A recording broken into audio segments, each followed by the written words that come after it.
Hello guys, నేనైతే ఇప్పుడు Riyadh ఎయిర్పోర్ట్లో ఉన్నాను. Going back to India Pakistan war వల్ల అన్ని ఫ్లైట్స్ లేట్లో వెళ్తున్నాయి. ఎందుకంటే పాకిస్తాన్ రూట్ అంతా క్లోజ్ చేసింది కదా.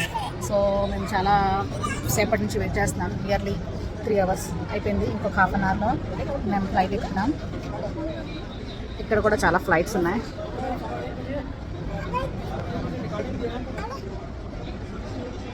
ఇది రియాద్ ఎయిర్పోర్ట్.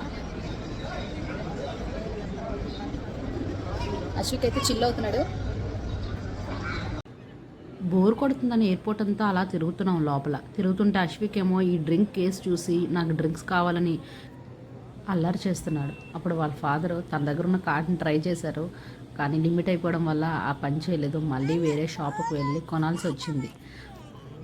అయితే ఏంటి, అశ్విక్ ఫైనల్గా డ్రింక్ అయితే సంపాదించాడు. అందరి ముందు తిట్టలేక సరే అని నేను కూడా ఓకే చెప్పాను. నార్మల్ టైంలో అయితే నేను డ్రింక్స్ అస్సలు ప్రిఫర్ చేయను. చిన్నపిల్లలకైతే అస్సలు నేను ఇవ్వను కూడా.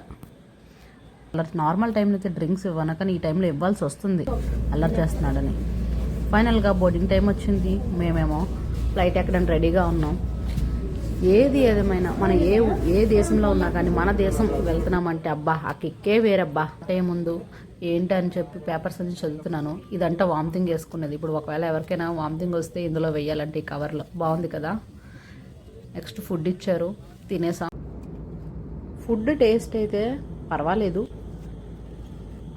నిద్ర వచ్చిందని నాకు మా ఆయనకి మధ్యలో ఇలా పడుకోబెట్టేసాం అనమాట, వాడికి కంఫర్ట్గా ఉండడం కోసమని.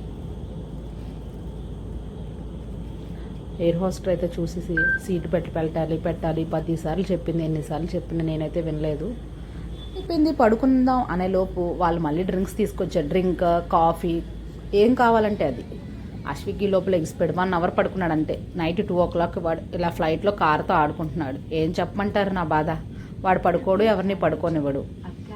ఏదైతే ఏమైంది, ఫైనల్గా మేమైతే ఇండియా వచ్చేసాం. ఇండియా అంటే ఢిల్లీ వచ్చాం. ఢిల్లీ టు విశాఖపట్నం వేరే ఫ్లైట్ కోసం వెయిట్ చేస్తున్నాం.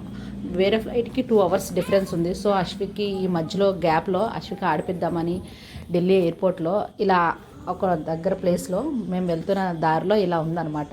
ఇలా ఉండడంతో మొత్తం టాయ్స్ అంతా వాటితో కాసేపు ఆడిపించాం వాడిని.